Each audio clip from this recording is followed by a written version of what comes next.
श्री सीताय राम। श्री राम चरणाम्बुज प्रेमियों,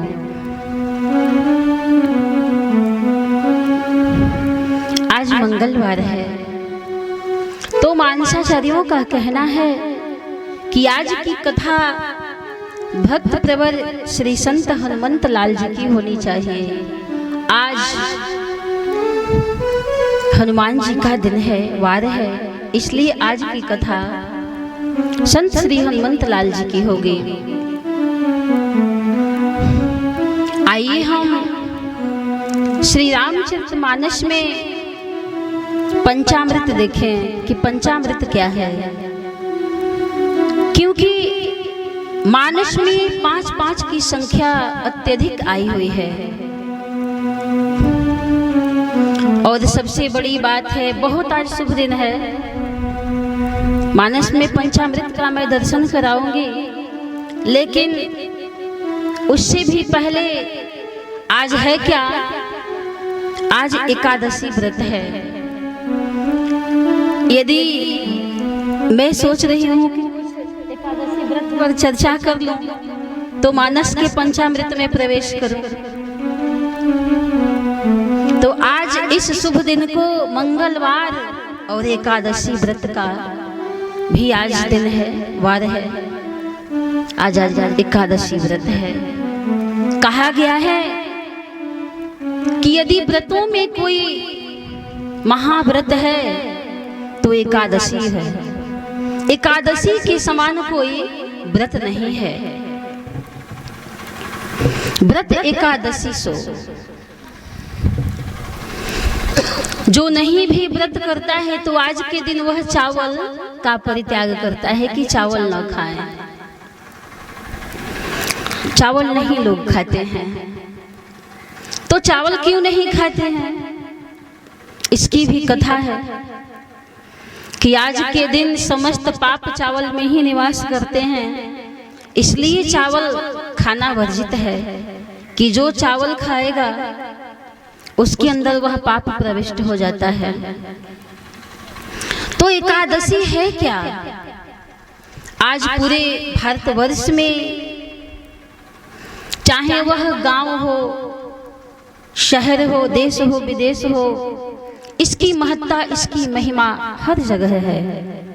माताएं, बहनें, भाई, बंधु एकादशी व्रत करते हैं, इसका पालन करते हैं। हम ब्राह्मणों को अपने घर बुलाते हैं, पूजन पाठ इत्यादि हवन करते हैं।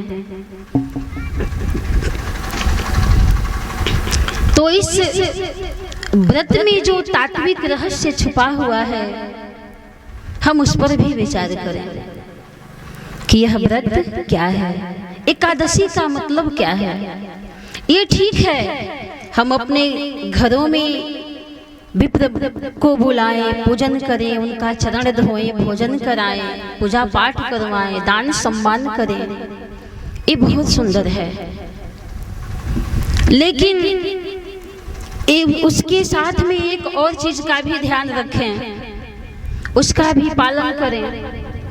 जितना भी हम पूजा पाठ करते हैं यह क्या है, कर्मकांड है, विधि विधान है। जो मैं कल 4 घाट से कथा का महिमा का मैं वर्णन किया आप सबके बीच में, कौन किस घाट के प्रवक्ता हैं और कथा का वो महिमा का गायन किए, तो दक्षिण घाट के प्रवक्ता याज्ञवल्क्य जी एक कर्मकांड घाट के प्रवक्ता हैं। तो ये विधि विधान भी सही है, कर्मकांड ठीक है, विधि विधान हम अपने पूजा में रखें, लेकिन और भी एक चीज का होना उसमें जरूरी है। विधि के साथ में, नेम के साथ में क्या हो, तो प्रेम भी होना चाहिए, भाव भी होना चाहिए। मानस में बाबा ने दर्शन कराया है, नेम प्रेम संग कर कर देखा, नेम प्रेम कर कर देखा, नेम प्रेम संग कर कर देखा।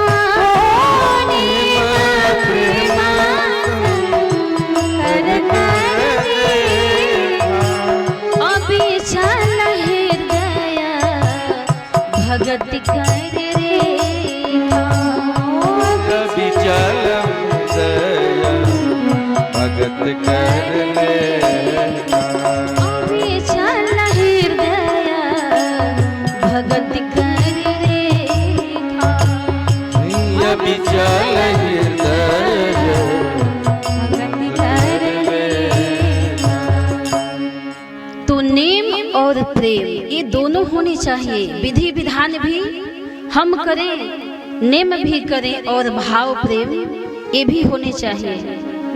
अहमता का भाव न रहे, पुरुषार्थ का ज्ञान न रहे कि मैं ये कर रहा हूँ। यदि हम कोई चीज अर्पण करते हैं, दान देते हैं, तो दान के साथ में मैं नहीं होना चाहिए। आप मैं का ही दान पहले कर दीजिए अपने जीवन में, तब और वस्तुओं का दान करिए। यदि दान ही जीवन में करना है, परित्याग ही कुछ करना है अपने जीवन में, तो पहले मैं का दान करिए, फिर हम अगला कोई दान करें, वस्तु का, सोना चांदी वस्त्र का दान करें। तो यह जो व्रत है क्या है, बड़ा ही महिमाशाली व्रत है। तो एकादशी का हम अर्थ समझें कि एकादशी क्या है। जरा आप ध्यान देंगे, अपने भगवान के चरणों में, अपने ईश्वर के प्रति, अपने सद्गुरु के प्रति, भगवान की कथाओं के प्रति एक निष्ठ हो जाना, एक शरण को ग्रहण कर लेना, हमारे अंतःकरण में एक एकता का प्रादुर्भाव हो जाना, एक दशा में हो जाना, द्वादशी में नहीं रहना जी, एक दशा में हो जाना। यदि जब तक हमारे अंदर एकादशी नहीं आती है, हम एक दशा में नहीं होते हैं, तो लाख आप दान करते रहिए, लाख आप पूजन करिए, लाख आप भोजन कराइए, उसका कोई मतलब नहीं है। हमारे अंदर एकादशी आनी चाहिए। तो मैं ये कहती हूँ कि जैसे गोस्वामी जी एकादशी को जीवन में अपना लिए, एक भरोसो एक बल, एक आस विश्वास, एक राम घन श्याम हित, और चातक तुलसीदास, चातक तुलसीदास। एक दशा में हो जाना, यह एकादशी है। अब दूसरा भाव सुने, दूसरा भी एकादशी का भाव है। वह क्या है? एकादश किसे कहते हैं? 11 को एकादश कहते हैं, और यही एकादशी है। तो 11 है क्या? हमारे अंदर 5 ज्ञान इंद्रियां हैं, और 5 कर्म इंद्रियां हैं, और एक मन मिल करके ये कितने हो जाते हैं? 11 हो जाते हैं। तो सचमुच में यदि हमारा नियंत्रण अपने 5 ज्ञान इंद्रियों पर है, 5 कर्म इंद्रियों पर है और मन पर है, तो सचमुच में हमारी एकादशी परिपूर्ण हो जाती है। एकादशी का व्रत करना सफल हो जाता है। और जब तक यह जीवन में नहीं है एकादशी, तब तक व्रत करना केवल एक श्रम मात्र है, केवल परिश्रम करते हैं। व्रत का मतलब क्या होता है जी? केवल हम उपवास कर लिए, दिन भर रोटी चावल का त्याग कर दिए, हो गया व्रत? नहीं। व्रत का आप अर्थ समझे कि व्रत कहते किसे हैं। ये नहीं कि व्रत किए हैं, दिन भर हम किसी की निंदा कर रहे हैं, किसी की चुगली कर रहे हैं, वैसे को हम व्रत कहेंगे? आप अपने उदर को जला करके भी, तपस्या करके भी, भूखे रह करके भी आप व्रत की श्रेणी में नहीं हैं। व्रत किए हैं और खूब घर में महाभारत मचाए हुए हैं, पड़ोसी से खूब लड़ रहे हैं, तो क्या ये व्रत है? व्रत नहीं है।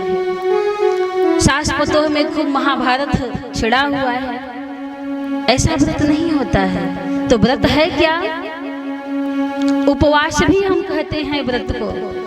व्रत मतलब संकल्प होता है, दृढ़ निश्चय होता है, दृढ़ प्रतिज्ञा होती है कि आज हमने व्रत को धारण किया है, संकल्प को धारण किया है, दृढ़ निश्चयता आ जाए हमारे अंदर, यही तो व्रत है। उपवास, उपवास भी कहते हैं उसे। तो उप मतलब क्या होता है? निकट, और वास माने वास करना। अरे उस दिन, उपवास के दिन जो करता है वह परमात्मा के निकट वास होता है, कि जो परमात्मा के निकट पहुंच जाए। तो हम पेट जला रहे हैं और लड़ाई करेंगे तो भगवान के पास पहुंचेंगे? नहीं। मैं तो कहती हूँ कि आप भोजन करके भी यदि भगवान का भजन करते हैं तो वह सबसे बड़ा व्रत है और उपवास है। तो सचमुच में यदि यह एकादशी हमारे जीवन में आ जाती है तभी एकादशी की सफलता है, नहीं तो व्रत करना निरर्थक है, केवल श्रम मात्र है। और अपने जीवन में जब तक हम एकादशी में नहीं आएंगे कुछ मिलने वाला नहीं है। देखिए, आप मानस को पढ़कर देखिए, जितने भी पात्र हैं अपने चरित्र से, अपने व्यवहार से उपदेश देते हैं, संदेश देते हैं। मानस की जितनी भी कथाएं हैं, पात्र हैं, क्या है? ये शिक्षा देने वाले हैं, उपदेश देने वाले हैं, ज्ञान देने वाले हैं। आप कहेंगे कि मानस में वो प्रमाण कहाँ है? चलिए हम बालकांड में चलते हैं, जहां देश देश की भूपति नाना आए हुए थे। वो धनुष प्रसंग महाराज श्री जनक जी के यज्ञ का वह प्रसंग है, धनुष यज्ञ का, कि जब भगवान राम धनुष को उठाने के लिए चलते हैं, तोड़ने के लिए चलते हैं, तो श्री जानकी जी के मन की स्थिति तो देखिए, इनकी दशा कैसी हो रही है। श्री जानकी जी एक दशा में नहीं रह पाई जी, बहुदशा में हो जाते हैं। अपने चरित्र से ये शिक्षा दे रही है माता जी। बहुदशा में हो गई उस समय। बाबा मानस में इंगित करते हैं, इशारा करते हैं कि मन ही मन मनावय कुलानी, मन ही मन मनावय कुलानी, मन ही मन मनावय कुलानी, मन ही मन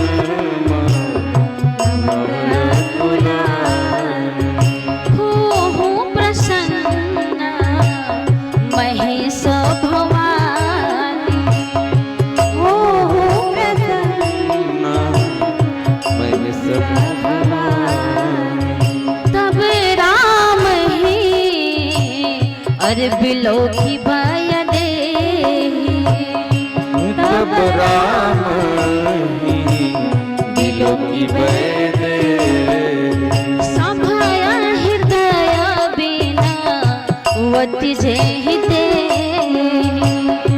सभय हृदय बिना वति जे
श्री जानकी जी सभे हृदय से सभी देवताओं को पुकारने लगी। ज्यों ही भगवान श्री रामचंद्र जी धनुष को उठाने के लिए आगे बढ़ते हैं तो माँ के हृदय की जो स्थिति है वह विचित्र सी हो जाती है।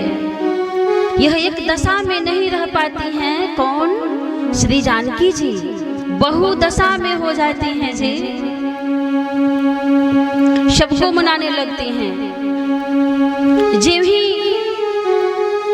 शंकर भगवान को पुकारते हैं, ज्यों ही वो चलते हैं कि मैं जाकर जानकी की सहायता करूं, तो फिर ये गणेश भगवान को पुकारने लगती हैं। तो शिव जी देखिए, जरा आप ध्यान देंगे इन प्रसंगों पर, ज्यों ही और देवताओं को ये बुलाने लगती हैं, भगवान शिव को बुलाती हैं, तो गणेश भगवान वहीं रुक जाते हैं। जिसको जिसको ये पुकारती गई, गणनायक वरदायक देवा, आज लगी किन्हीं तू सेवा, हो प्रसन्न महेश भवानी।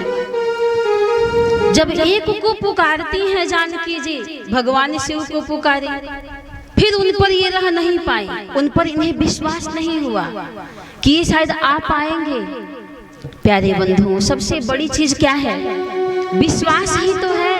यदि हमारा विश्वास यदि एक जगह नहीं होगा तो सहायता मिलने वाली नहीं है। कहा गया है कि बिनु विश्वास भगति नहीं, तेहि बिनु द्रवहि न राम। बिना विश्वास का हम कहते हैं कि हम बहुत विश्वास करते हैं भगवान पे, विश्वास तो करते हैं, लेकिन हम दृढ़ विश्वास नहीं कर पाते हैं। तो ये जीव ही शंकर भगवान को बुलाई, वो बेचारा अभी चल ही रहे हैं अपना साज समाज लेके, त्यों ही गणेश भगवान को बुलाने लगे। शंकर भगवान रुक जाते हैं। फिर जब गणेश भगवान को बुलाए, गणेश भगवान तैयार हुए चलने के लिए, फिर किसी और देवता को बुला दिया।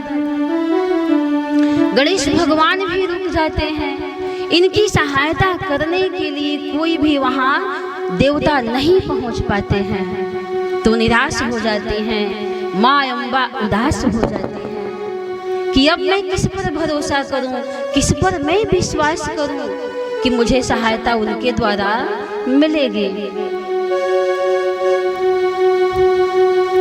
जैसे आप अपने समाज में ही देखें, आप जब किसी को बुलाते हैं अपने यहाँ शादी विवाह में, वही व्यक्ति आता है, बिना बुलाए कोई नहीं आता है। चाहे आप कितना हो धनवान हो, बिना बुलाए कोई जाता है जी शादी विवाह में? नहीं जाता है। जिसको बुलाया जाता है वही पहुंचता है, चाहे वह श्राद्ध का हो, चाहे शादी विवाह का भोज हो। लेकिन एक चीज देखने को मिलता है कि जो मांगने खाने वाले दिनहीन गरीब होते हैं बेचारे, वो बिना बुलाए भी पहुंच जाते हैं। उनको बुलाना नहीं पड़ता है, वो निमंत्रण कार्ड नहीं जो होते हैं, जहां ही भोजन मिला वो बैठ गए खाने के लिए और प्रसाद पाकर के चले जाते हैं। तो भोजन दो प्रकार से न होता है भाई किसी के यहाँ, ऐसे नहीं होता है। या तो व्यक्ति, ध्यान देंगे, या तो व्यक्ति विपत्ति का मारा होता है, तब किसी के यहाँ बिना बुलाए भी पहुंच जाता है। जैसे दिनहीन गरीब मांगने खाने वाले पहुंच जाते हैं, और नहीं तो फिर प्रेम निमंत्रण। बड़ी सुंदर कथा आती है श्रीमद् भागवत में। दुर्योधन ने योगेश्वर श्याम सुंदर श्री कृष्ण भगवान को निमंत्रण दिया भोजन करने के लिए कि आज आपको आना है भोजन करने के लिए। ये भक्त का भाव देखिए और भगवान का भाव देखिए। निमंत्रण मिला कृष्ण भगवान को, कहां से? दुर्योधन के राज दरबार से। और एक प्रेम भी निमंत्रण और आया था, कहां से? विदुर जी के घर से। तो भगवान को तो इतना जरूर समझ है कि कौन प्रेम से बुला रहा है और कौन प्रदर्शन का भाव लेकर के बैठा हुआ है कि आज कृष्ण आएंगे तो मैं उन्हें 56 प्रकार का भोग खिलाऊंगा। तो क्या आप भगवान को भोग से खरीद सकते हैं? फूल चढ़ाकर खरीद सकते हैं? क्विंटलों फूल चढ़ाइए, क्विंटलों मीठा लड्डू चढ़ाइए, क्या आप मना सकते हैं? अरे प्रभु तो भाव के भूखे हैं, भाव अवश्य भगवान बिना भाव के नहीं मिलते हैं। तो कहा गया है कि दो विध भोजन कीजिए राजा, अब विपत्ति पड़े या प्रीत। जब जाकर के दुर्योधन के यहाँ भगवान कृष्ण भोजन कर लेते हैं तो दुर्योधन उलाहना देता है कि किस माने में विदुर हमसे कुलवान है, कुलीन है, ऊंचे कुल खानदान का है, बड़ा धनवान है, जो आपने मेरे यहाँ भोजन नहीं किया और विदुर के यहाँ आपने भोग लगाया। मोते विदुर कहाँ है नेको, आ जाके रुचि सो भोजन किन्हो।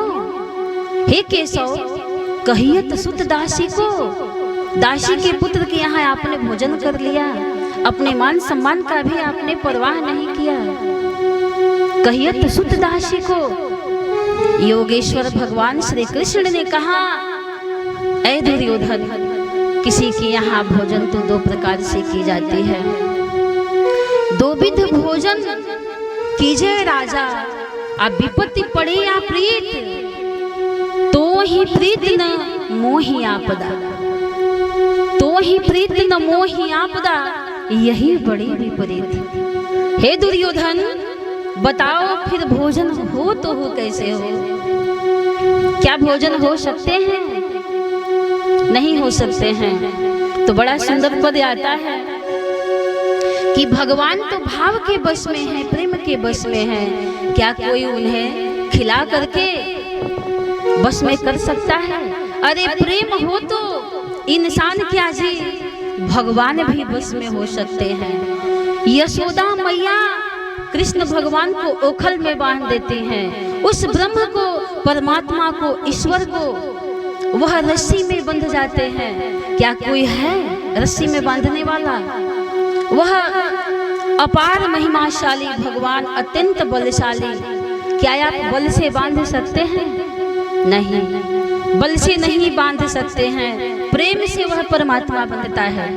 एक भक्त था, क्या कहो भाव तो अनेकों आ रहे हैं, जो कहा जाता है कि ज्यों केले के पात में पात पात में पात, आत्यों व्यासन के बात में बात बात में बात। एक भक्त था, भगवान की बैठ करके वह पूजा कर रहा था, बहुत ही वह प्रभावशाली भक्त था। भगवान उसकी भक्ति से प्रसन्न हुए, दर्शन दिए, सामने आए भगवान। तो भक्त ने सोचा कि मैं भगवान का अब हाथ पकड़ लूं, अब इनको जाने नहीं दूंगा, सोचता है भक्त। तो भगवान भाई दर्शन दिए, बोले अब मुझे जाने दो, और भी मेरे भक्त हैं, सब भक्तों पर मैं अपना नजर घुमाता रहता हूँ, एक तुम ही थोड़ी ना हो। सब भगतन ऊपर भगवान के नजरिया घुमेला, सब भगतन ऊपर भगवान के नजरिया घुमेला। तो मैं कैसे तेरे बस में बंध करके मैं तुम्हारे पास बैठा रहूं? भगवान भागने लगे हाथ छुड़ा करके। भक्त जबरदस्ती पकड़ना चाहा, भगवान चले गए। तो कहता है भक्त, कर छुड़ाए जात हो, हे प्रभु कर छुड़ाए जात हो, निर्बल जान की हृदय से मेरे जाओगे तो सबल समझूंगा, तो ही राम सबल समझूंगा, तो मैं निर्बल हूँ इसलिए हाथ छुड़ाकर भागे जा रहे हैं, जरा आप हृदय से भाग कर तो जाइए, तब मैं आपको बलवान जानूं।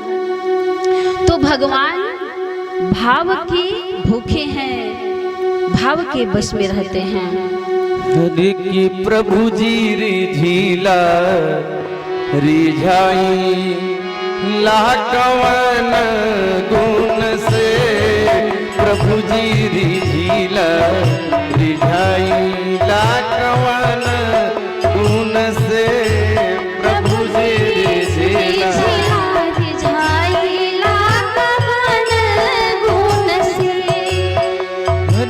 आज तलक से ना कोई जानल प्रभु जी रावुर रीति आज तलक से ना जान प्रभु जी रावुर रीति केकरा से तू बैर करेला केकरा से तू बैर करेला अरे केकरा से तू प्रीति आपन के करा के बनावे लकवन गुण से प्रभु जी रिझिला रिझाई लकवन गुण से प्रभु जी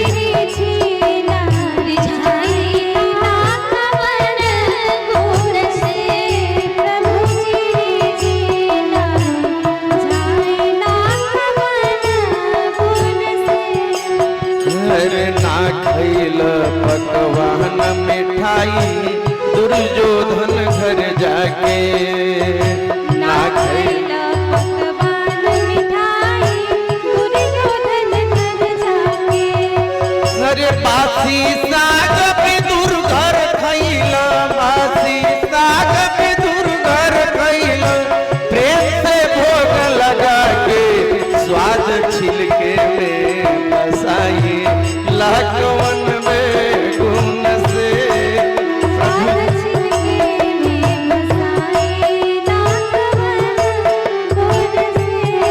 प्रभु जी रिझिला रिझाई लाकवन गुण से प्रभु जी रिझिला रिझाई लाकवन गुण से अरे ना अइल मथुरा से तड़पत रह गईली ब्रज नारी ना अइल मथुरा से तड़पत रह गईली ब्रज नारी अरे ना अइल मथुरा से तड़पत रह गईली ब्रज नारी ना अइल मथुरा से तड़पत रह गईली ब्रज नारी अरे बिन पनही के दौड़ल अइला बिन पनही के दौड़ल अइला द्रौपदी जब पुकारी साड़ी ककरा के बढ़ावेला अरे कवन गुण से साड़ी ककरा के बढ़ावेला गुण से प्रभु जी रिझिला रिझावेला कवन गुण से प्रभु जी रिझिला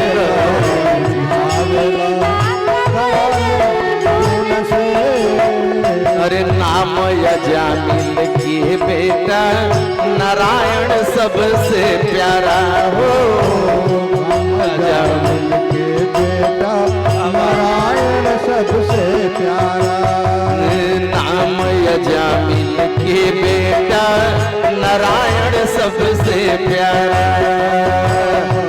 यजामिल के बेटा नारायण सबसे प्यारा अरे हे नारायण हमें बचाओ हे नारायण हमें बचाओ अरे मरते वक्त पुकारा लेके चक्र सुदर्शन आवे लक्ष्मण गुण से लेके चक्र सुदर्शन आवे भगवान रिझिला रिझावेला कवन गुण से भगवान रिझिला रिझावेला कवन गुण से प्रभु जी रिझिला रिझावेला कवन गुण से प्रभु जी रिझिला रिझावेला कवन गुण से मेरी आज तलक से केहू न जानल प्रभु जी राउर रीति।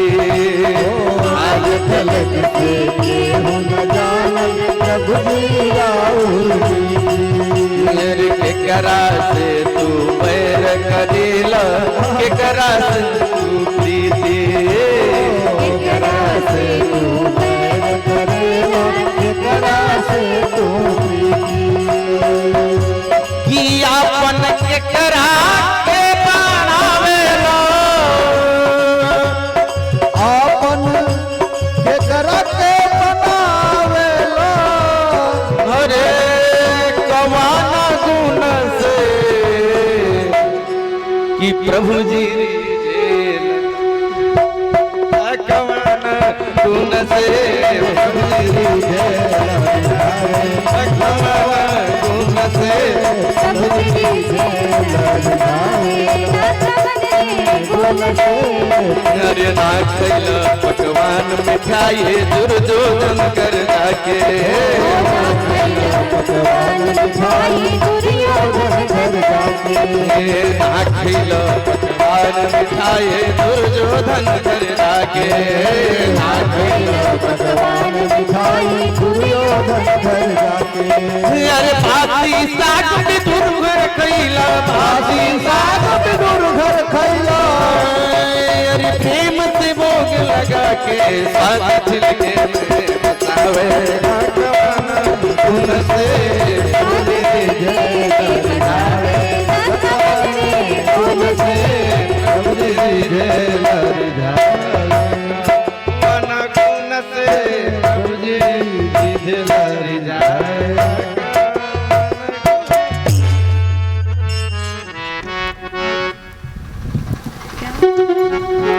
तो सज्जनों, बड़ा ही सुंदर भजन, बहुत सुंदर। सचमुच में भगवान भक्त के वश में है, भाव के वश में है भगवान, भगत के वश में है भगवान। तो बिना प्रेम के, भाव के मिलने वाले नहीं है वो। तो कहने का अभिप्राय यह है कि यदि किसी को प्रेम से बुलाया जाए तब वह आपके यहाँ आता है, नहीं तो फिर विपत्ति में व्यक्ति आता है। श्री जानकी जी एक एक करके बुला रही हैं, लेकिन उनकी सहायता के लिए वहां कोई नहीं पहुंच पाता है। तो अंत में निराश होकर क्या कहती हैं? सकल सभा के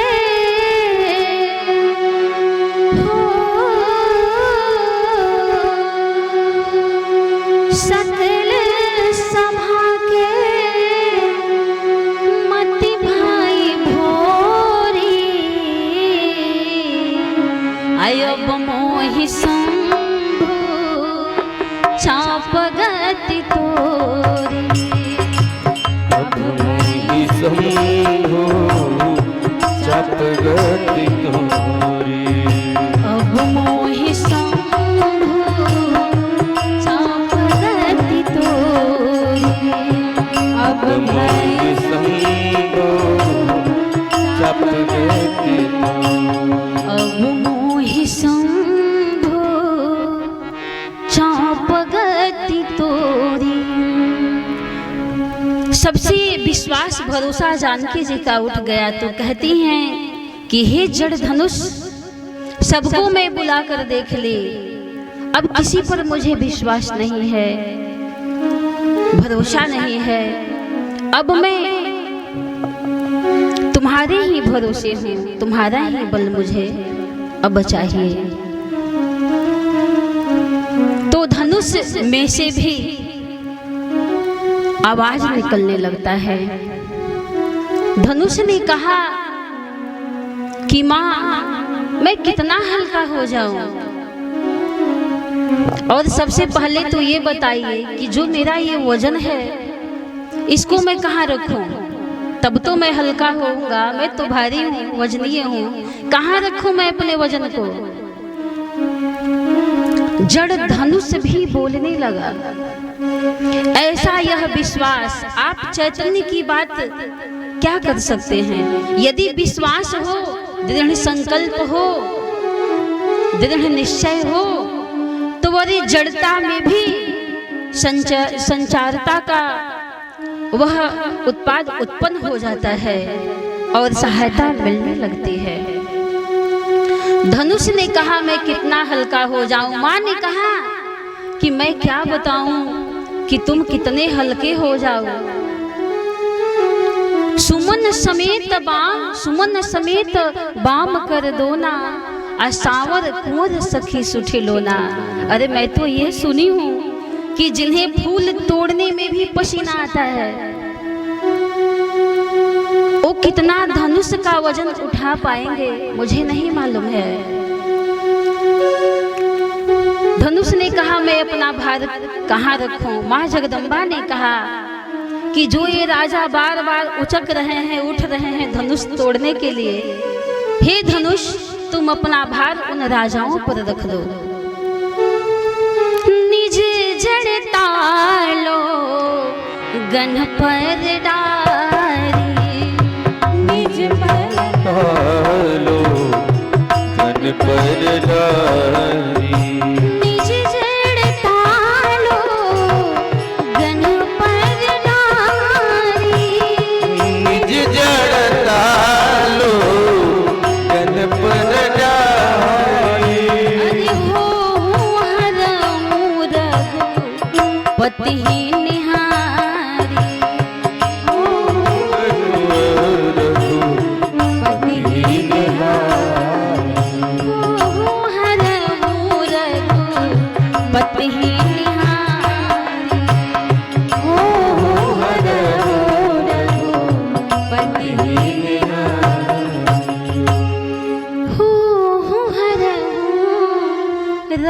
रघुपति निहारी।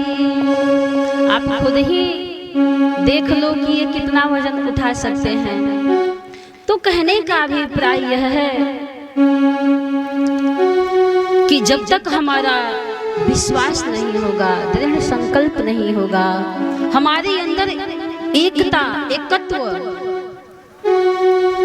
अभिन्नता नहीं आएगी, तब तक कुछ जीवन में मिलने वाला नहीं है।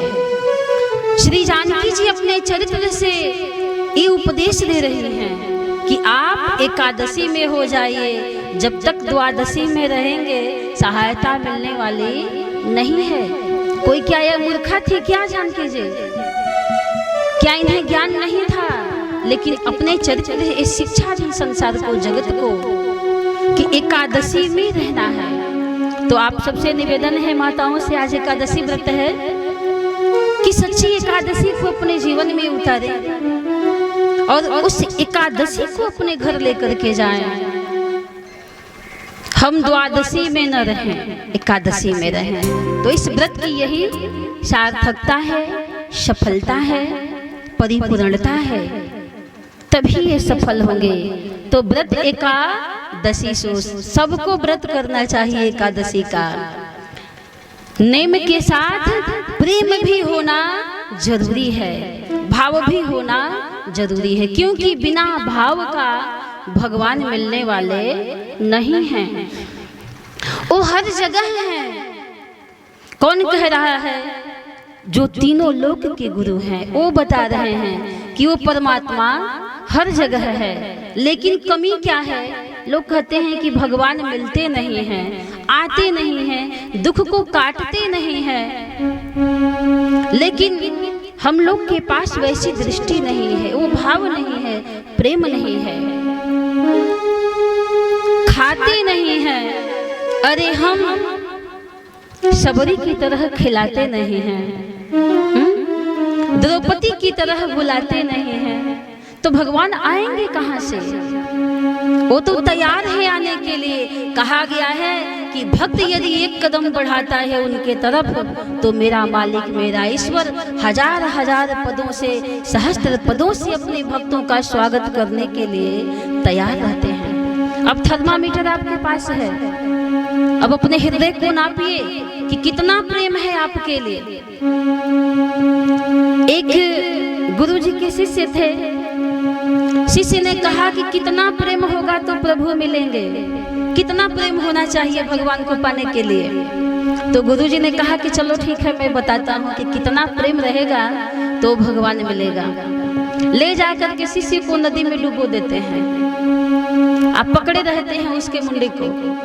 अब बेचारा छटपटाने लगता है शिष्य, अरे गुरुजी छोड़िए छोड़िए, मैं तो मर जाऊंगा, मेरे प्राण अब निकल रहे हैं। गुरुजी ने कहा देखो, जितना तुम तड़प रहे थे अपने प्राण की रक्षा के लिए, यदि उतनी तड़प हो भगवान को पाने के लिए तो आने में देर नहीं लगाते हैं। गीता में भी वर्णन आता है कि आप जैसे मिलेंगे वैसे मिलने के लिए वो तैयार हैं। ये जथा माम प्रपद्यन्ते तांश तथैव भजाम्यहम्। जो जैसे मिलता है ठीक उसी प्रकार से, उस भक्त से उसी प्रकार मैं मिलता हूँ। तो भगवान तो आने के लिए तैयार है, वो हर जगह है। भगवान शिव कहते हैं जो तीनों लोक के गुरु हैं। क्या कह रहे हैं? हरि व्यापक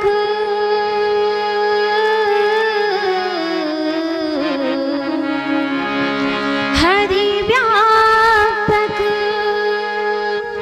सर्वत्र समाना प्रेमत प्रकट होहि मैं जाना। प्रेमत प्रकट होहि मैं जाना।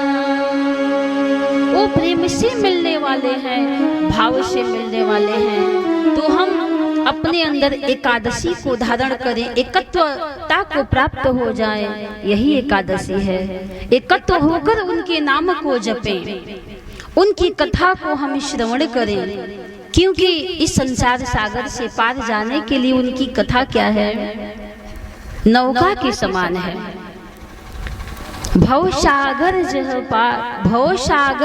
पार जो पावा, तो राम कथा ताकह दृढ़ नावा। एकत्वता होनी चाहिए। राम नाम में ऐसी शक्ति है, ऐसा बल है कि ये भवसागर से पार करने की क्षमता प्रभु के नाम में है, प्रभु के कथा में है। तो प्यारे बंधुओं, पद में वर्णन आता है, राम नाम की नैया ही, राम नाम की नैया ही भव पार लगाएगी। राम नाम की नैया ही भव पार लगाएगी। प्यारे सीता राम से ओ मिलन कराएगी। प्यारे सीता वो मिलन करेगी। राम नाम की नैया ही, राम नाम की नैया ही, राम नाम की नैया ही, राम नाम की नैया ही भव पार लगाएगी, भव पार लगाएगी।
जब लेंगे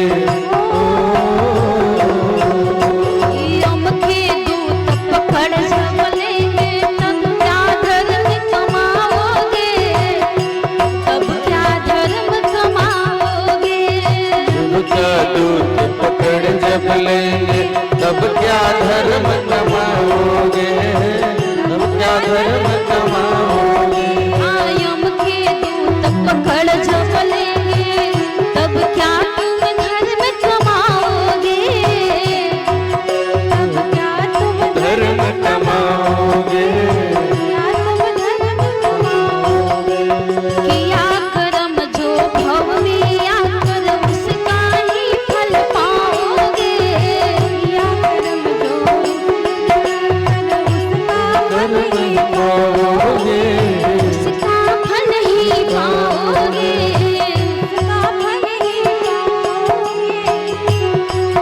तब रोगे पछताओगे, तब रोओगे पछताओगे, तब रोगे पछताओगे। रोओगे पछताओगे। ओ नया आजादी आएगी, राम नाम की नैया ही वो पार लगाएगी, ओ राम नाम की नैया ही वो पार लगाएगी, राम नाम की नैया ही वो पार लगाएगी। और आगे वर्णन आता है, अब भी तू प्रभु का गुण गाले बैठा है क्यों मौन रे, अब भी प्रभु का गुण गान करने बैठा है क्यों मौन रे। अब भी तू प्रभु को भज ले बैठा है क्यों मौन रे, अब भी प्रभु को भजने प्यारे बैठा है क्यों मौन रे। पल पल में तो पर ले है कल की जाने कौन रे, पल पल में ही पर ले है कल की जाने कौन रे। पल पल में तो पर ले है कल की जाने कौन रे, पल पल में ही पर ले है कल की जाने कौन रे। ना जाने कब जीवन की, ना जाने कब जीवन की, ना जाने कब जीवन की, ना जाने कब जीवन की बर्बादी आएगी, बर्बादी आएगी, हाँ बर्बादी आएगी, हो बर्बादी आएगी। नाम की नैया ही भव पार लगाएगी, हरे प्रभु नाम की नैया ही भव पार लगाएगी। हरे राम नाम की नैया ही भव पार लगाएगी, हरे प्रभु नाम की नैया ही वो पार लगाएगी। राम नाम की नैया ही भव पार लगाएगी, राम नाम की नैया ही वो पार लगाएगी। उस परम पिता परमेश्वर से मिलन कराएगी, उस परम पिता परमेश्वर से मिलन कराएगी, उस परम पिता परमेश्वर से मिलन कराएगी, उस परम पिता परमेश्वर से मिलन कराएगी, उस परम पिता परमेश्वर से मिलन कराएगी। राम नाम की नैया ही और भव पार लगाएगी, उस परम पिता परमेश्वर से मिलन कराएगी।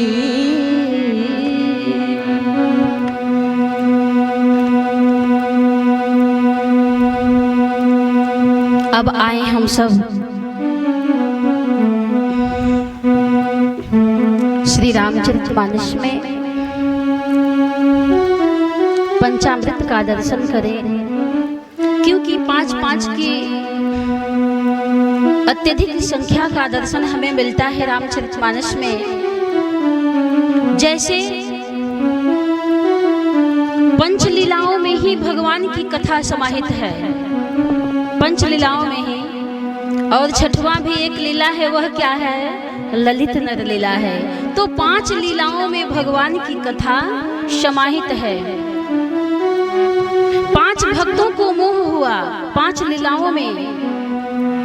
5 मंडल से जल आता है, इसको आप देखें। हरि श्री राम। और 5 तत्व से सृष्टि का निर्माण, 5 तत्व से हमारे शरीर का निर्माण। जथा ब्रह्मांडे तथा पिंडे कहा गया है। 5 तत्व से हमारे शरीर का निर्माण है। वो तत्व क्या है? क्षिति जल पावक,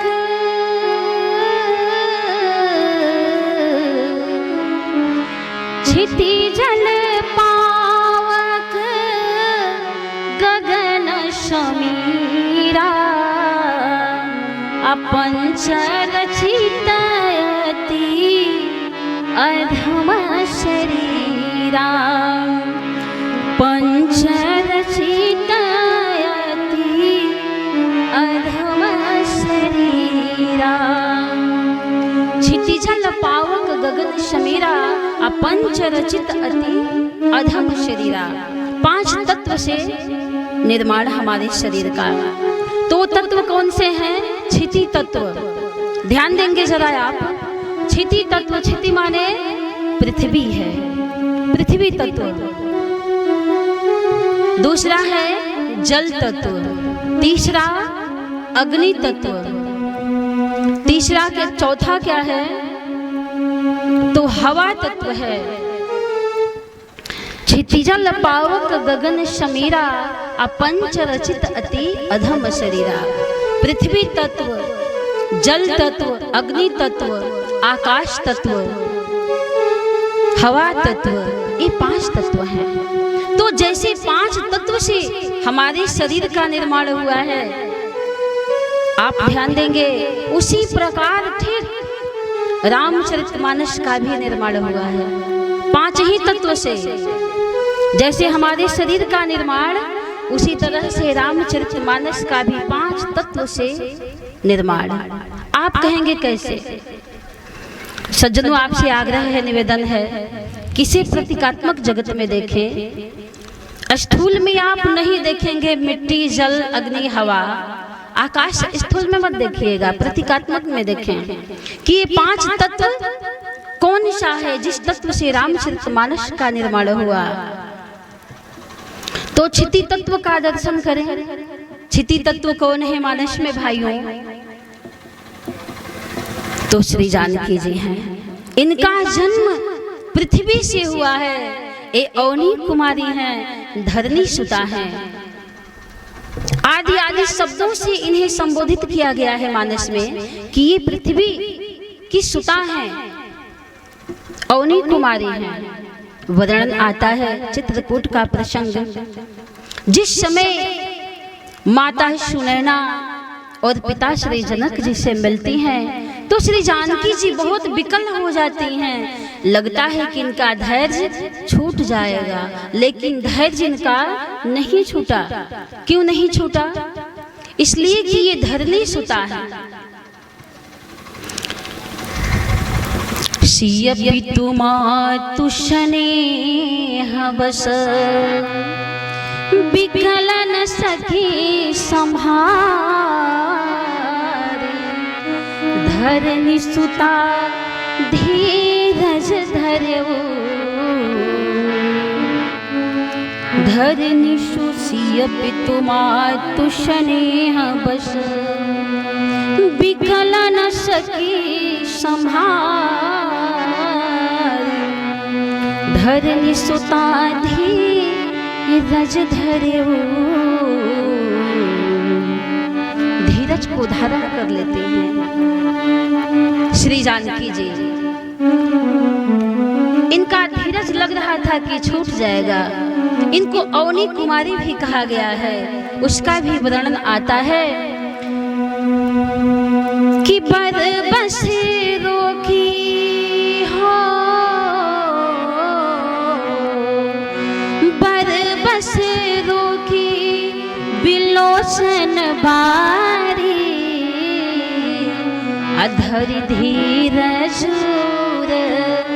अवनी कुमारी, धरि धीरज अवनी कुमारी।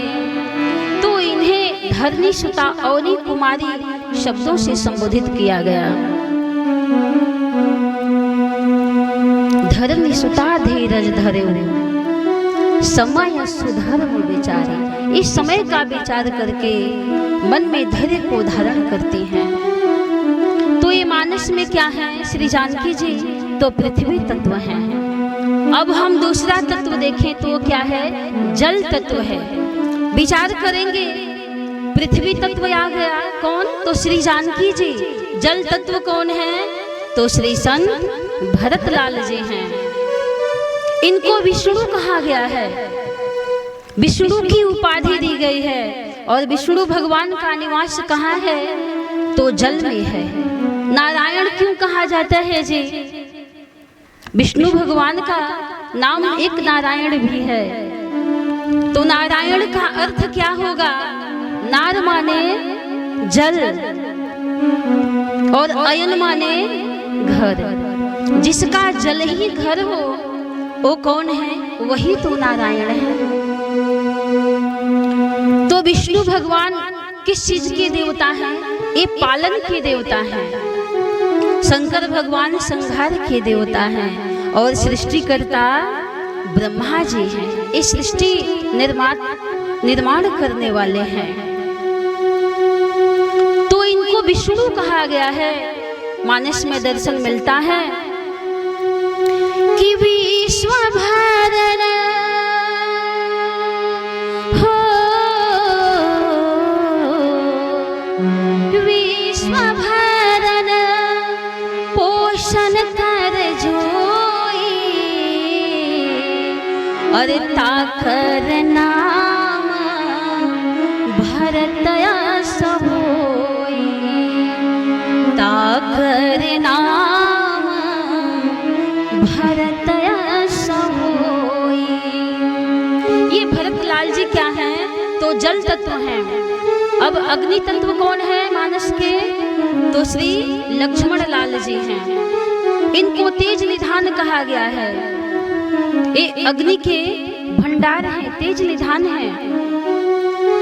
कैसे हैं? जिस समय जनकपुर से दूत आते हैं और महाराज श्री दशरथ जी श्री राम लक्ष्मण जी के विषय में पूछते हैं तो दर्शन मिलता है।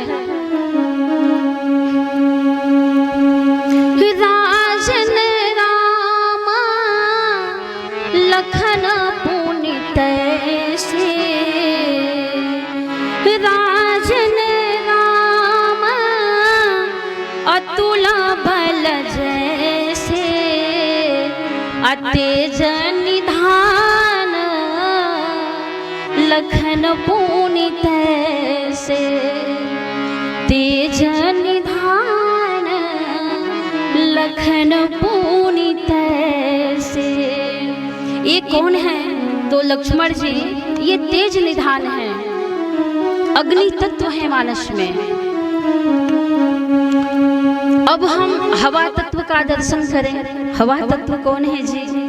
तो कहा जाता है कि हवा तत्व स्वयं संत हनुमंत लाल जी हैं, क्योंकि ये हवा के पुत्र हैं, शमीर कुमार हैं। ये शमीर कुमार हैं, पवन पुत्र हैं। सुनी सब कथा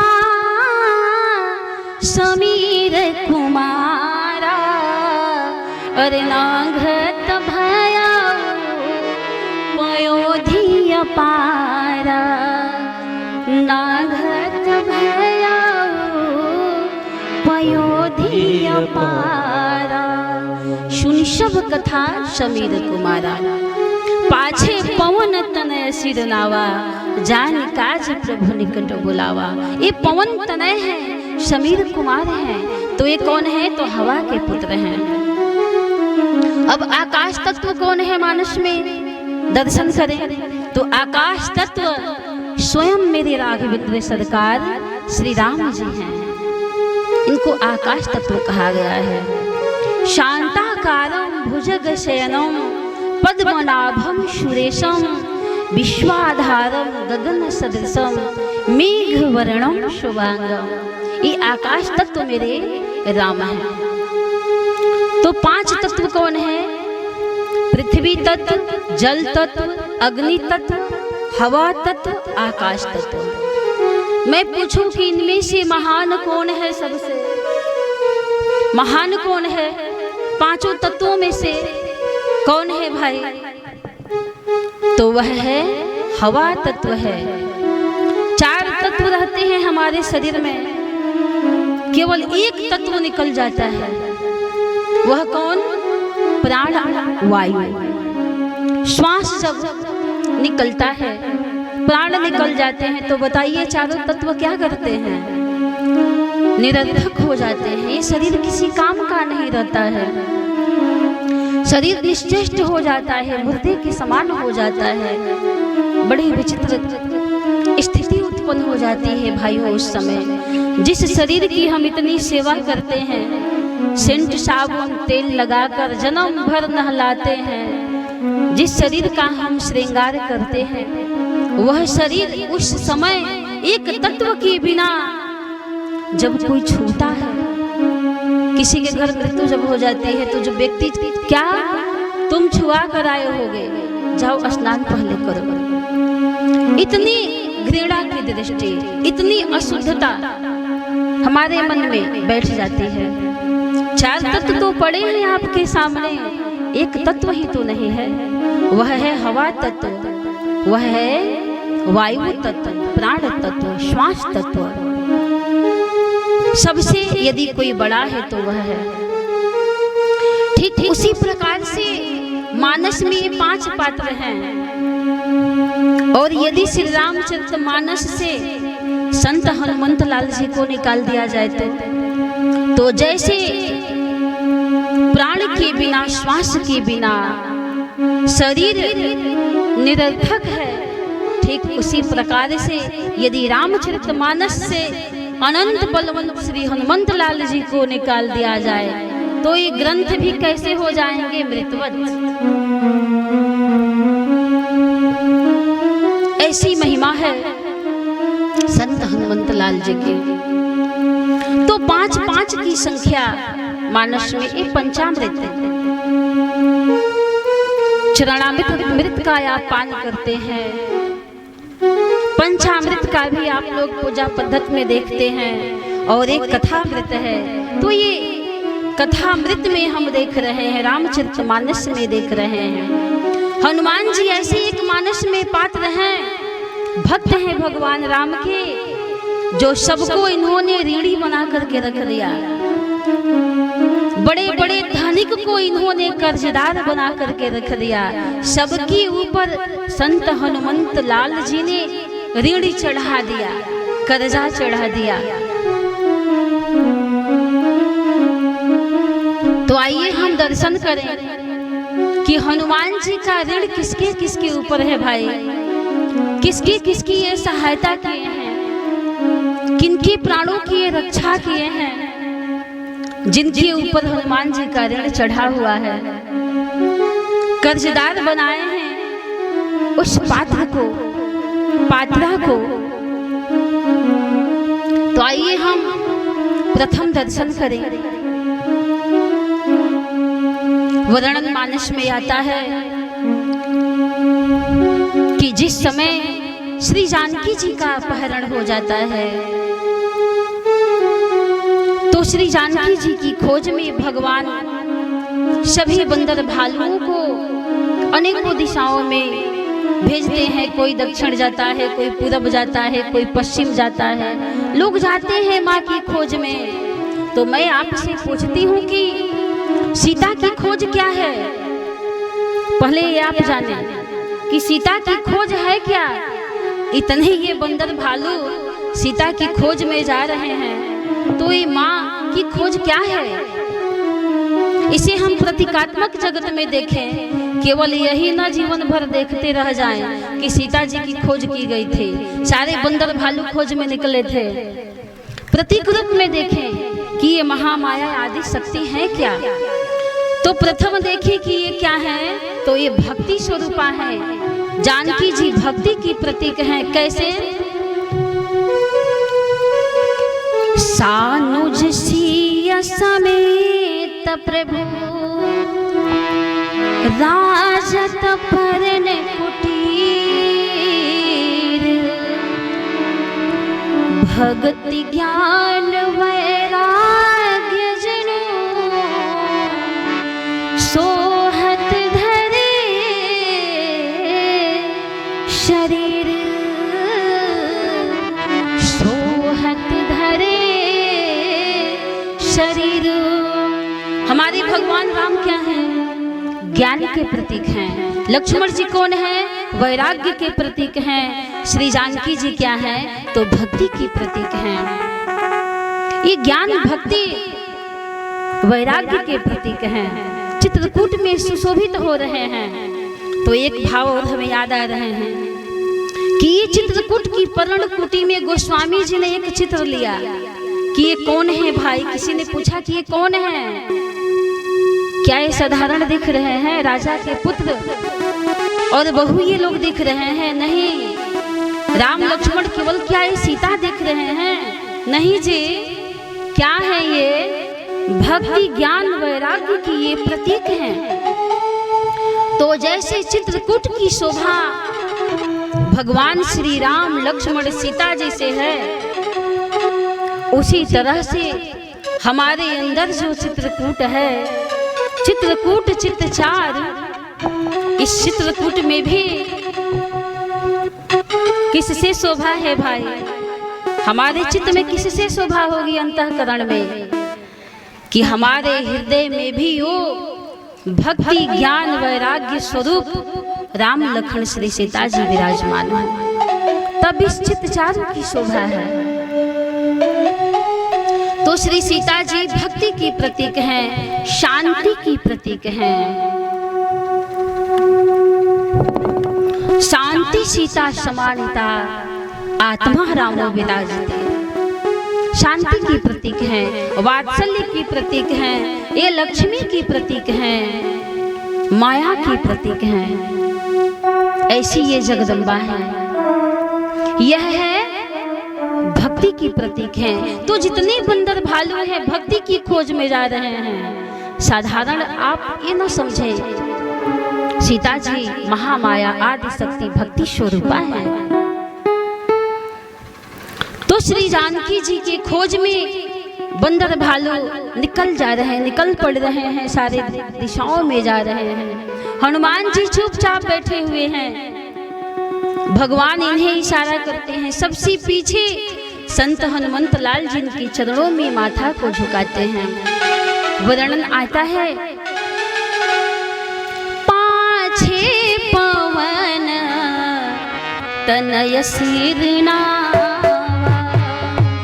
पाछे पवन तनय सिरना, जानी काज प्रभु निकट बुलावा, जानी काज प्रभु निकट बुलावा, जानी काज प्रभु निकट बुलावा, जानी काज प्रभु निकट बुलावा। बहु प्रकार सी तहि समुझाय, बहु प्रकार सी तहि समुझाय, कहीं बलबीर बेग तुम आयो, विरह बेग तुम कहीं बलबीर अरे बेग तुम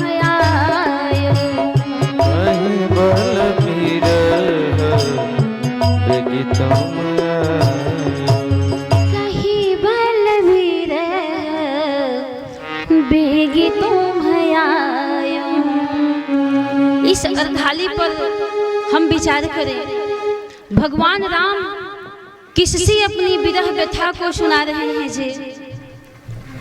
कहिबल विरह बेगी तुम है आयो हो, संत हनुमंत लाल जी से किसी ने कहा कि क्या ये प्रभु की विरह व्यथा को सुना सकते हैं संत हनुमंत लाल जी? अरे ये तो बैरागी हैं, साधु हैं, संत हैं। पत्नी की वियोग में कैसी व्यथा होती है, कितना तड़प होता है, कितना दुख होता है। एक संत, एक बैरागी, एक साधु, ये क्या जानेगा? तो लगता है कि भगवान का जो चुनाव है ये गलत है, ठीक नहीं है। कहिबल विरह बेगी तुम है आयो, ये विरह क्या बताएंगे संत हनुमंत लाल जी? इनकी तो शादी ही नहीं हुई है, तो पत्नी की कैसी विरह है, कैसी व्यथा है, क्या जानेंगे? प्रभु गलत चुनाव कर लिए। लेकिन नहीं सज्जनों, क्या मेरे भगवान भी कभी गलत चुनाव कर सकते हैं क्या? आप जरा इन प्रसंगों को ध्यान से सुनेंगे, क्योंकि मानस की जितनी भी कथा है सज्जनों, जब तक आप ध्यान नहीं देंगे, एक मिनट के लिए भी यदि ध्यान हटाते हैं तो बात समझ में नहीं आएगी। आप ध्यान देंगे कि क्यों भगवान राम कह रहे हैं। भगवान राम क्या बुद्ध हैं? नहीं, वो परमात्मा है।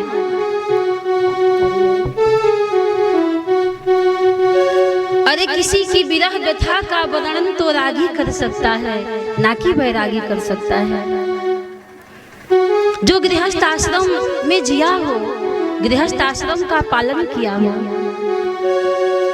पत्नी से दूर रहकर कितना तड़प होता है, ये तो गृहस्थी व्यक्ति बता सकता है, ना कि साधु संत बताएंगे। तो हम प्रतीक रूप में देखें, भगवान को दो ही मिले मानस में अपनी व्यथा और कथा को सुनाने के लिए, दो मिले। दो को अपना ये संवाद सुनाते हैं, अपनी व्यथा और कथा श्रृंगार रस की सुनाते हैं। दो पात्र हुए मानस में। तो ये हनुमान जी कौन है? आप देखते हैं संसार में भी जिसके पास यदि दुख रहता है तो अपने दुख का ही वो वर्णन करता है, ना कि वह दूसरों के दुख का वर्णन करेगा। तो हनुमान जी के पास कोई अपना दुख नहीं है, कोई विरह व्यथा नहीं है।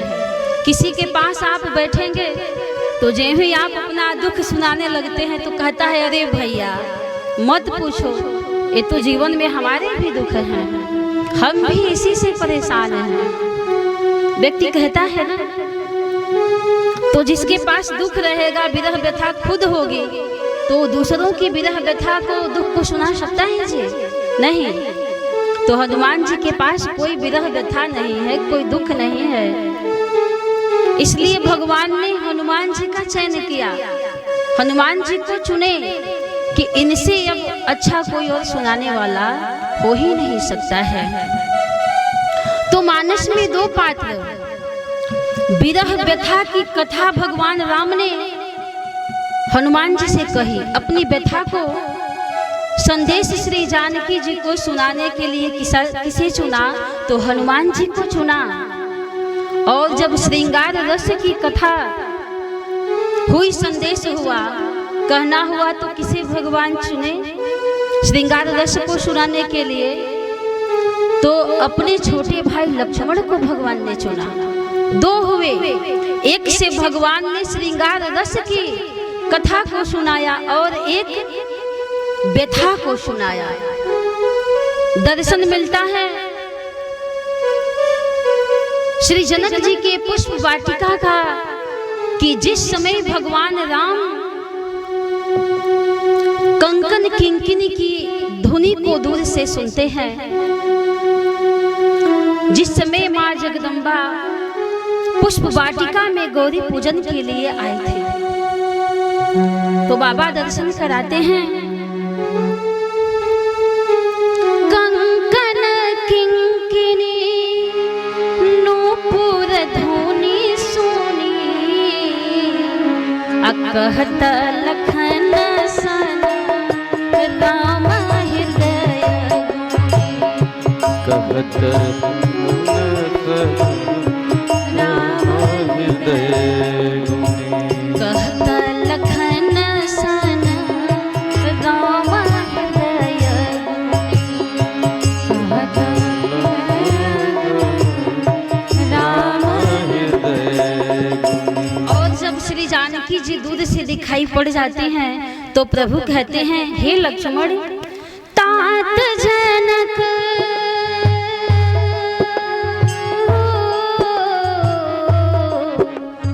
तात जनक तनयाया सोई धनु सजग जेहि कारण होई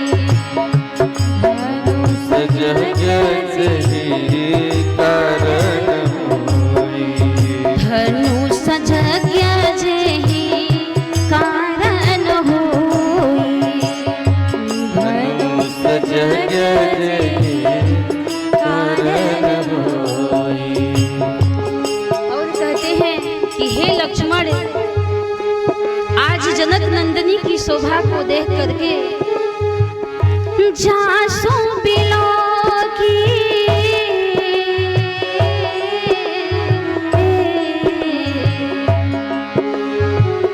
जासी बिलो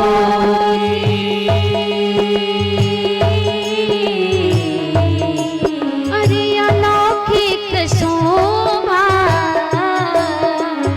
ओ अलौकिक शोभा अरे सहज पुनीत मोर मन शोभा ओ सहज पुनीत मोर मन शोभा सहज पुनीत मोर मन शोभा ओ सहज पुनीत मोर मन शोभा। और भगवान राम कहते हैं कि रघुवंशी करे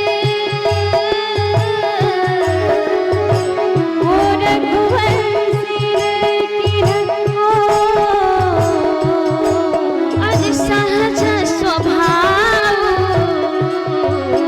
ओ सहज स्वभाव अरे मन कुपंथ पग धरई न ओ धरई लका मन कुपंथ पग धरई न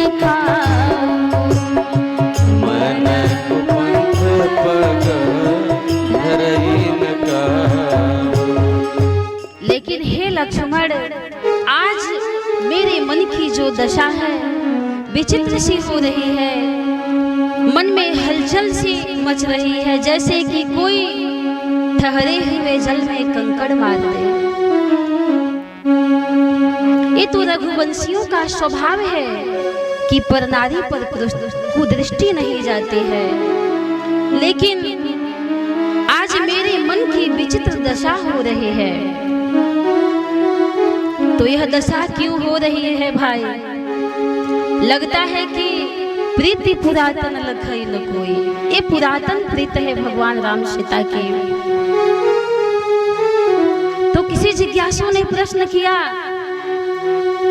कि क्या ये मर्यादा पुरुषोत्तम भगवान राम है? भगवान राम कौन है? तो मर्यादा पुरुषोत्तम है। इनको मर्यादा पुरुषोत्तम की उपाधि दी गई है। किसी भी महापुरुष को मर्यादा पुरुषोत्तम नहीं कहा गया है।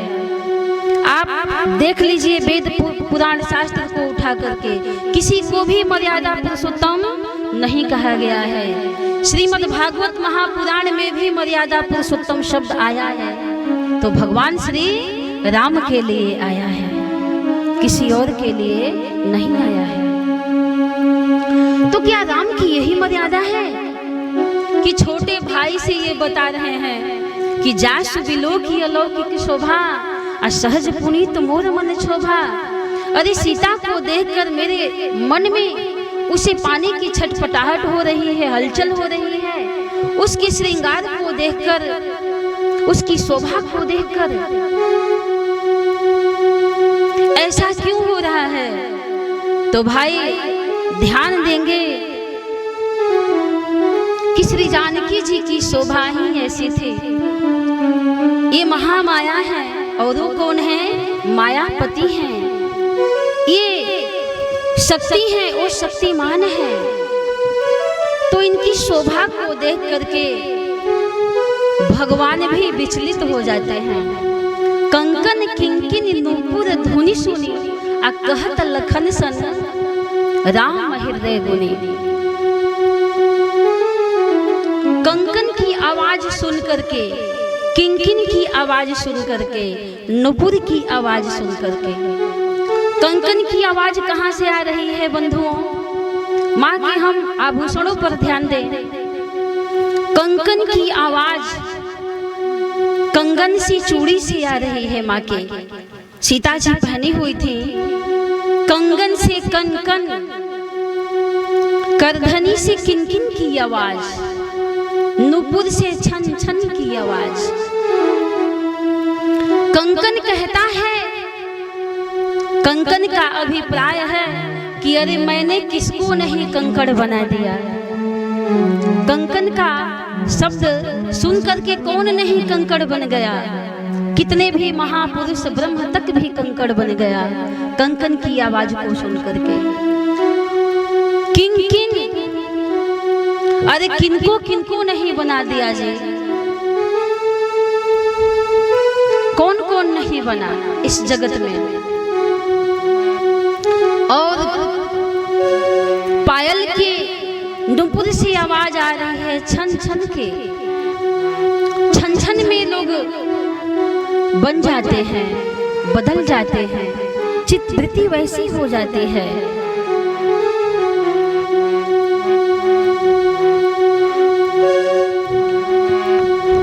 श्रीमद बक्रन किन्ह कही, श्रीमद बक्रन किन्ह कही, प्रभुता बधिरन काई। किसको ये मद से नहीं बना दिया? श्रीमद बक्रन किन्ह कही, प्रभुता बधिरन काई। किसको काम ने मोहित नहीं कर लिया जी? तो किसी ने कहा कि भगवान राम, क्या इनकी यही मर्यादा है? अरे मृगलोचन के नयन सर अको असलाग नजार। श्रीमद बक्रन किन्ह कही आ प्रभुता बधिरन कान। आ मृगलोचन के नयन सर को असलाग नजार। कौन है जिसे मोहित नहीं किया? भगवान राम श्री जानकी जी की शोभा को देख करके मोहित हो रहे हैं। तो आगे वर्णन मिलता है। तो ऐसी माँ की सुंदरता है कि जो कौन नहीं मोहित हो सकता है।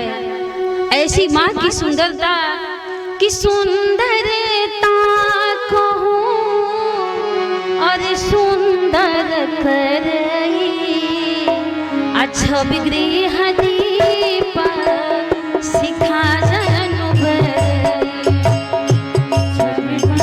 दीप सिखा तो छबिगृह दीप सिखा जनु छबिगृह दीप सिखा जनु छबिगृह दीप सिखा जनु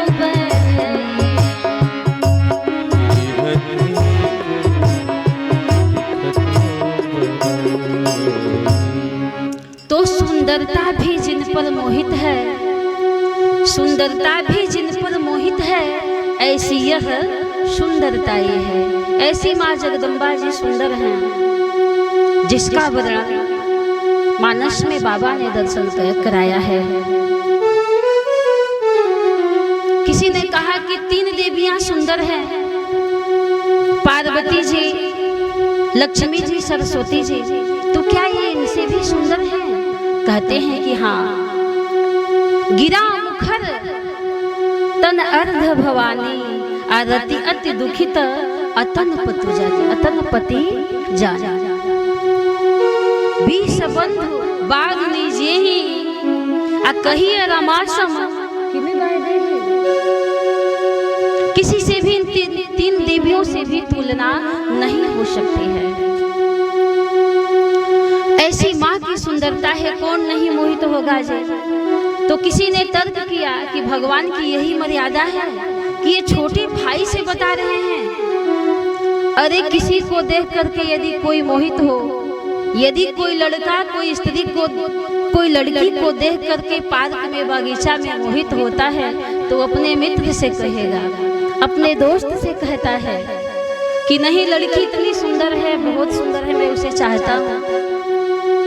तो मित्र से कहा जा सकता है, दोस्त से कहा जा सकता है, लेकिन अपने भाई से, वो भी छोटे भाई से, ये कहाँ की मर्यादा है भगवान राम की। आइए हम प्रतीक रूप में देखें कि लक्ष्मण जी क्या है। तो वैराग्य के प्रतीक है। अभी मैं पूर्व चर्चा की हूँ कि सानुज सिय समेत प्रभु राजत परन कुटीर, आ भगत ज्ञान वैराग्य जन शोहत धरे शरीर। राम जी कौन है? तो ज्ञान के प्रतीक हैं। लक्ष्मण जी कौन है? तो वैराग्य के प्रतीक हैं। सीता जी कौन है? तो भक्ति के प्रतीक हैं। तो अब यहाँ आप विचार करेंगे, काम को कौन पराजित करता है जी? काम किससे डरता है? तो वैराग्य से डरता है। जब काम ने चढ़ाई किया, मानो मदन तुदुम्भे दिन्हे, आ मनसा विश्व विजय चाह किन्हे। भगवान ने कहा, रे लक्ष्मण, लगता है कि काम जो देव है, काम कुसुम धनुषायक लिन्हे, आ सकल भुवन अपने वश किन्हे। काम और राम का एक स्वरूप। राम जी के भी हाथ में धनुष बाण और कामदेव के भी हाथ में धनुष बाण, लेकिन फर्क क्या है कि वो सुमन का लेकर घूमते चलते हैं। काम कुसुम धनुषायक लिन्हे, सकल भुवन अपने वश किन्हे। तो मानव मदन तुदुम्भे दिन्हे, आ मनसा विश्व विजय चह किन्हे। तो भगवान राम अरे छोटे भाई को नहीं पुकार रहे हैं जी। जब काम ने चढ़ाई किया तो किसे पुकार रहे हैं? वैराग्य को पुकार रहे हैं कि वैराग्य, हे लक्ष्मण मेरी रक्षा करो, मुझे बचाओ।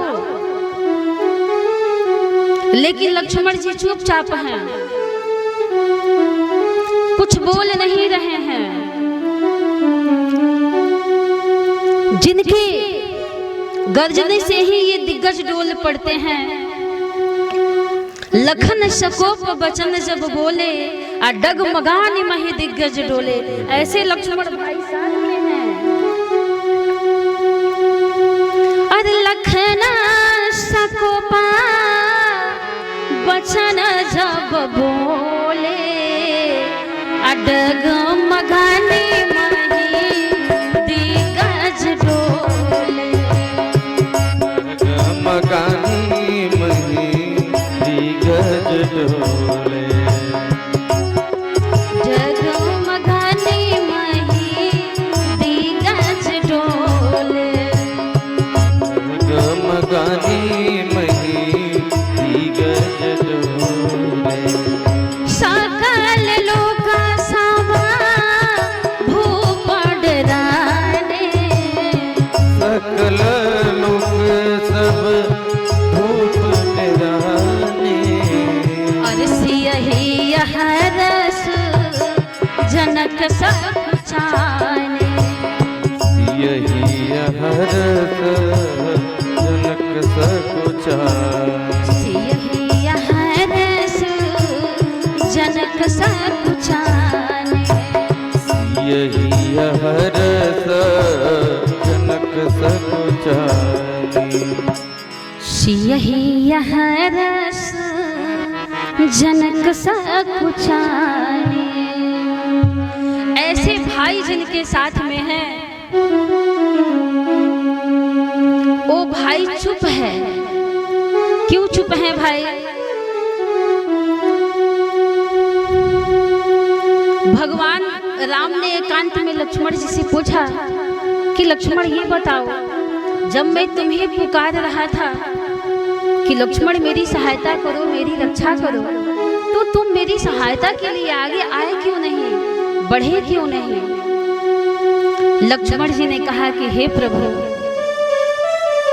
मैंने देखा कि जो काम है वह भक्ति के चरणों का आश्रय लेकर के आ रहा है। काम जो है भक्ति के चरणों का आश्रय लेकर के आ रहा है, और जो काम भक्ति के चरणों का आश्रय लेकर के आए वह काम मारने लायक नहीं है, वह काम अपनाने लायक है। यदि काम ऐसे आता प्रभु तो वह मुझसे बच नहीं पाता, लखन की क्रोधाग्नि में वह भस्म हो जाता। छनमहु सखा निशाचर जेते आ लक्ष्मण हनई निमिष मोहते तो काम बच नहीं पाता। लेकिन मैंने देखा कि काम श्री जानकी जी के, श्री सीता जी के चरणों का सहारा लेकर के, आश्रय लेकर के भगवान के पास आ रहा है, तो वह काम अपनाने योग्य है। काम यदि राम के साथ में है तो अपनाया जा सकता है। काम पर राम की सवारी हो, ए न कि राम पर ही काम सवार हो जाए। मानस में दो दुल्हा, इसका मैं वर्णन नहीं करूंगी, समय नहीं है, कि एक दुल्हा घोड़े पर, एक दुल्हा बैल पर। ये दोनों किस चीज के प्रतीक हैं जी भैया भाई? क्या घोड़े और बैल ही देखते रह जाएंगे क्या जीवन भर? नहीं, बैल धर्म के प्रतीक और घोड़ा काम का प्रतीक। तो घोड़े पर क्यों राम जी बैठे, बैल पर क्यों भगवान शिव बैठे? मैं किसी दिन चर्चा करूंगी इसके। ये प्रतीकात्मक कथा है। शिव का स्वरूप क्या है? शिव का स्वरूप क्या है आप सुनेंगे किसी दिन। जो आप हाथ में डमरू देखते हैं, त्रिशूल देखते हैं, भस्म लपेटे रहते हैं, आखिर वास्तविक ये चीज है क्या? गंगा सिर पे है, इधर मैं अब नहीं बढ़ रही हूँ, मेरा प्रसंग इधर है। तो काम ने कहा, काम से कहते हैं लक्ष्मण जी कि आज मैं तुम्हें नहीं मारूंगा, तुम भक्ति का सहारा लेकर के जा रहे हो। इसलिए लक्ष्मण जी ने काम को छोड़ दिया कि जो भक्ति का सहारा ले। तो देखिए, विदेह नगर में जब काम और श्रृंगार आया एक साथ में, विदेह नगर में जब काम और श्रृंगार एक साथ आया तो योग होता है, संयोग होता है, और वही काम जब देह नगर में आता है तो भोग होता है।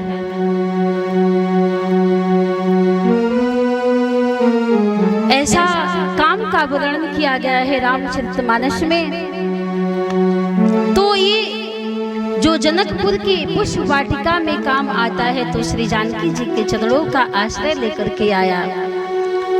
तो भगवान वैराग्य को पुकार रहे हैं, न कि छोटे भाई को पुकार रहे हैं। और इनकी शोभा को देख करके शुद्ध मन था। और ये भी सोचिए कि इस घटना को जा करके राम जी अपने गुरु जी से बताते हैं, छुपाते नहीं हैं जी, जाकर कहते हैं। तब गुरु जी आशीर्वाद देते हैं कि सुफल मनोरथ अरे हो तुम्हारे, सुफल मनोरथ हो तुम्हारे, राम लखन सुनी भय सुखारे, राम लखन भय सुखारे, राम लखन सब भय सुखारे, राम लखन सब भय सुखारे। तो भगवान राम अपने गुरु जी से कुछ भी नहीं छुपाते हैं जी। राम कहाँ सब कौशिक पाही, और सरल स्वभाव छुअत छलना है। और हम लोगों की आदत क्या है कि अच्छी बातें बताते हैं, लेकिन जो बुरी बातें हैं उसे छुपा लेते हैं। लेकिन गुरु के चरणों में चाहे वह फूल हो चाहे कांटा हो, चाहे वह अच्छा हो चाहे बुरा हो, ये भगवान राम संकेत कर रहे हैं कि सब कुछ अर्पण करिए। गुरु जी से कुछ भी छुपाव नहीं करना चाहिए। संत कहाहिया सुनीति प्रभु, श्रुति पुराण मुनि गाओ।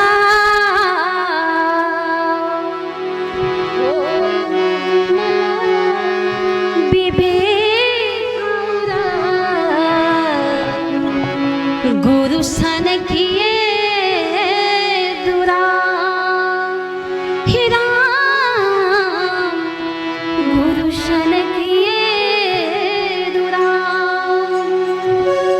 तो अभिप्राय यह है कि राम जी ने अपने गुरु जी से सब कुछ बता दिया, लेकिन हम लोगों की धारणा है कि हम सब छुपा लेते हैं। तो दो ही भगवान राम को ये श्रोता मिले जी मानस में, दो श्रोता मिले। तो एक से राम जी ने श्रृंगार रस की कथा सुनाई, वो किससे? तो लक्ष्मण जी से श्रृंगार रस की कथा सुनाते हैं। और संत हनुमंत लाल जी से विरह वेदना की करुण रस की कथा भगवान सुनाते हैं, संत हनुमंत लाल जी से।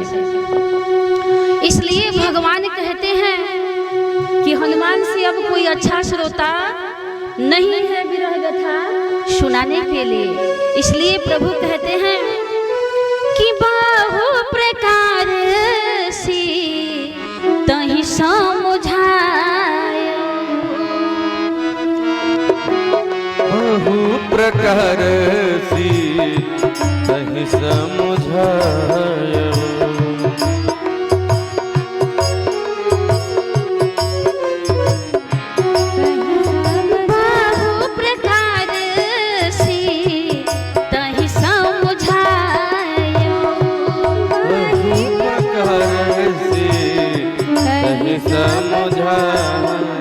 अरे कहीं बलबीरा बेग तुम आया, कहीं बलबीरा बेग तुम आया, कहीं बलबीरा अरे बेग तुम आया, कहीं बलबीरा बेग तुम। तो इसलिए भगवान राम हनुमान जी को चुनते हैं दुख की कथा को सुनाने के लिए, विरह व्यथा को सुनाने के लिए, क्योंकि सबके दुख में संत हनुमंत लाल जी ही काम आते हैं। जो काम भगवंत से भी नहीं बनता है वो हनुमान जी बना देते हैं। इसलिए आइए हनुमान जी कैसे हैं? अरे क्षण ही में टाल दे ले, ऐसे हैं। क्षण ही में टाल दिले और सब बला के, क्षण ही में टाल दिले और सब बला के। और जय जय हो, और जय जय हो, बोला अंजनी लला के, जय जय हो बोला अंजनी लला के, जय जय हो बोला अंजनी लला के, जय जय हो बोला अंजनी लला के, जय जय हो बोला राम लला के, जय जय हो बोला राम लला के। हनुमान जी है कौन?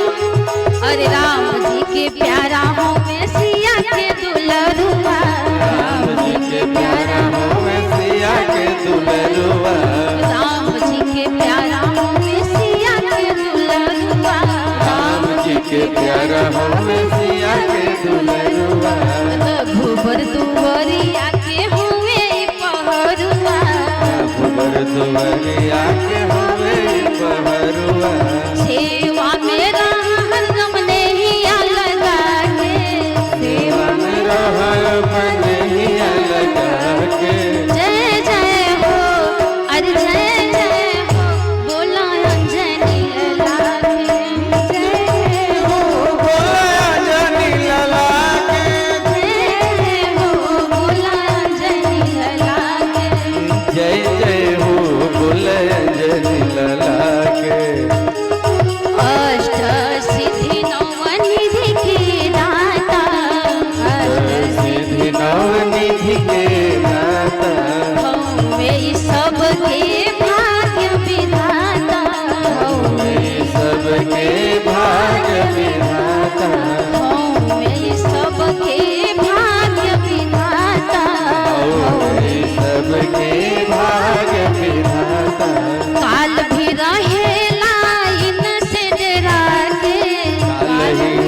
संकट कट जावे, ये सब संकट कट जावे। मूरत होवे क्षमाई पाके, में क्षमाइन पावे, मूरत होवे क्षमाई पाके, मूरत में क्षमाइत पावे। जय जय हो और जय जय हो बोला अंजनी लला के, जय जय हो बोले अंजनी लला के, जय जय हो बोले अंजनी लला के, जय जय हो बोले अंजनी लला के।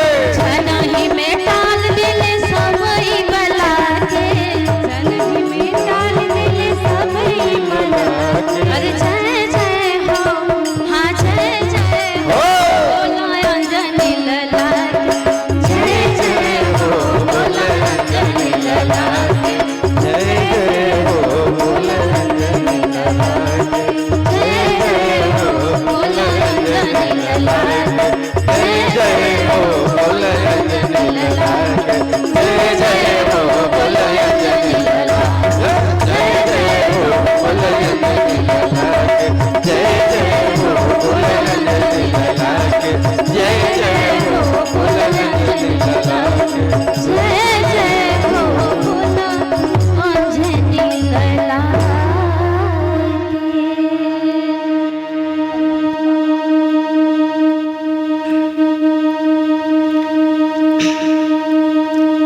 आइए हम बाबा की महिमा को भजन सुनकर के अपने वाणी को विराम दें, कि इनके भजन से ही प्रारंभ और भजन से ही अंत होता है।